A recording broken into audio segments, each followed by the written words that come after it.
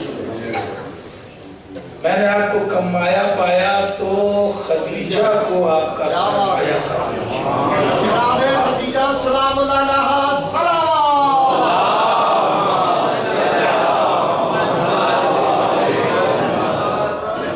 جو رسول کا قوت بازو تھا، اسے جب داستان تحفظ اسلام معلوم ہوئی تو اس نے بھی ایک دعا کر دی، پالنے والے مجھے بھی ایک اور قوت بازو چاہیے، مگر اپنے لیے نہیں، میرے حسین کے لیے۔ عباس کی عزت پر بلند تر صلوات۔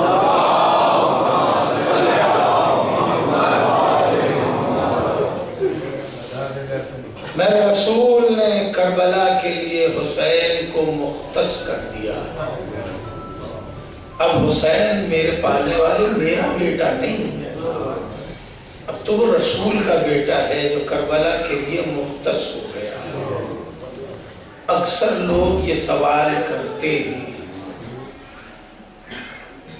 یہ بھی ہے اگر معلومات کے لیے ہے تو ٹھیک ہے، اور یہ سوال اکثر کرتے ہیں اور مجھ سے ہر سال کوئی نہ کوئی کر ہی دیتا ہے، ممکن اور ذاکروں سے بھی ہوتا ہو، صرف آپ لوگ جناب عباسی کیوں پڑھتے ہیں؟ ان کے اور کوئی بھائی نہیں تھے؟ تین بھائی ہوتے اور بے شک تھے۔ کیا وہ بہادر نہیں تھے؟ بے شک تھے، بے شک تھے، وہ بہادر تھے۔ کیا انہوں نے قربانیاں نہیں دی؟ بے شک۔ کیا انہوں نے اچھی جنگ نہیں کی؟ بے شک۔ پھر آپ لوگ سے جناب عباس کو کیوں پڑھتے ہیں؟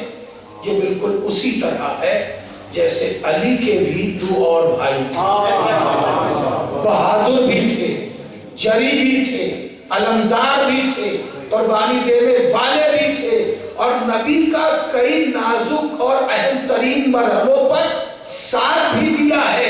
کوئی ایک دوسری مثال نہیں ہے جو قربانی جناب جعفر طیار نے رسول کے لیے اور امت رسول کے لیے دی ہے، اس کی کوئی ایک دوسری مثال تاریخ اسلام میں آج تک قائم نہیں ہو سکی۔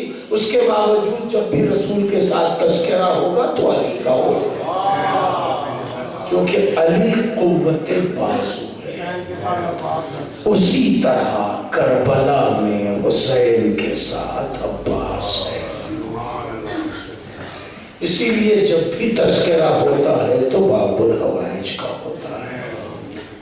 عزادارو، اہتمام کربلا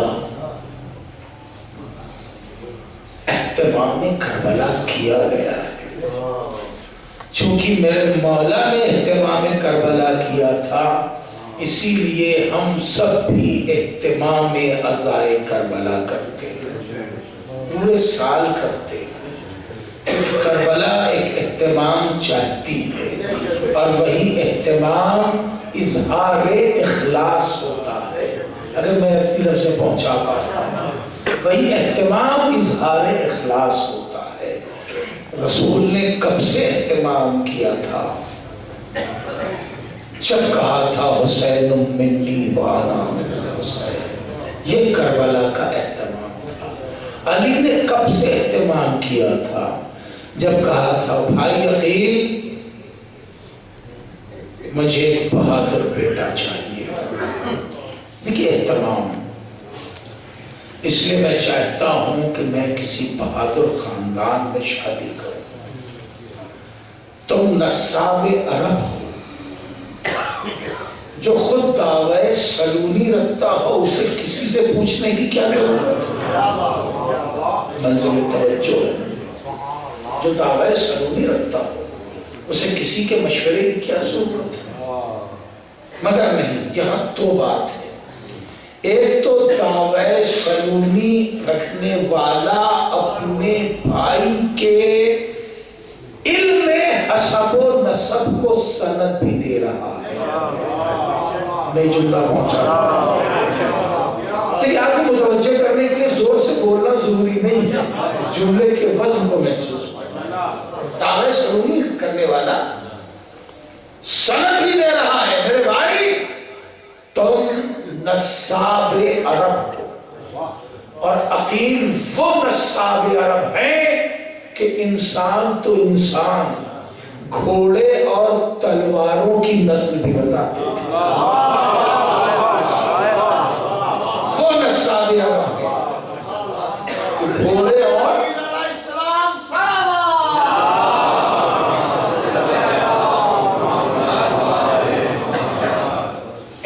بتاتے تھے. یہاں سے پھر ایک زاویہ گفتگو کا ہے، گردہ جانا مقصود نہیں. مولا کائنات نے نصاب عرب ہونے کی اور اس علم کی توثیق اس لیے بھی کی تاکہ جتنے بھی دشمنان مولا کائنات ہیں ان کے حقائق زمانے پر کھلتے جائیں. یہ مولا کو زیب نہیں دیتا تھا، کاش اپنی بات پہنچا سکو، یہ مولا کو زیب نہیں دیتا تھا کہ وہ یہ بتاتے کہ تیرے دل میں بغض میرا اس لیے ہے کہ تیرا حسب ٹھیک نہیں ہے، تیرا نسب ٹھیک نہیں ہے. یہ مولا نے خود نہیں کہا، مگر عقیل نے سرے دربار امیر شام کہا اچھا تیرے قریب فلاں بیٹھا ہے جس کا نسب نامہ یہ ہے، تیرے پاس وہ بیٹھا ہے جس کا نسب نامہ یہ ہے. دنیا سمجھ رہی ہے، جملہ سنیے پھر کتاب نچوڑ رہا ہوں، دنیا سمجھ رہی ہے عقیل امیر شام سے مدد لینے گئے ہیں، مدد لینے نہیں گئے ہیں. ہماریا نے امیر شام کا حسب و نسب بتانے گئے ہیں.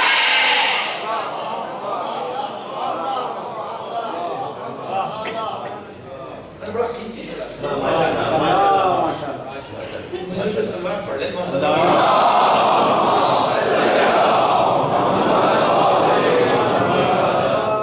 کہ بھیا تم نصاب عرب تو مجھے بتاؤ اظہار اس لیے بھی تھا کہ میں تو تیاری کر رہا ہوں، بھیا تو نے کیا تیار کیا؟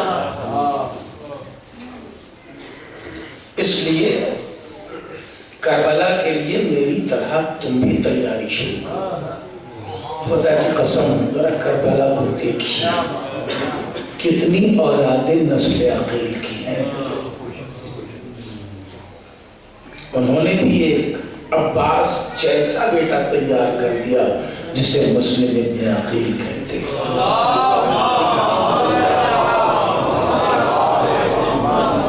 جو فقیہ ہے اہل بیت، یہ اسی کے بعد جناب مسلم کی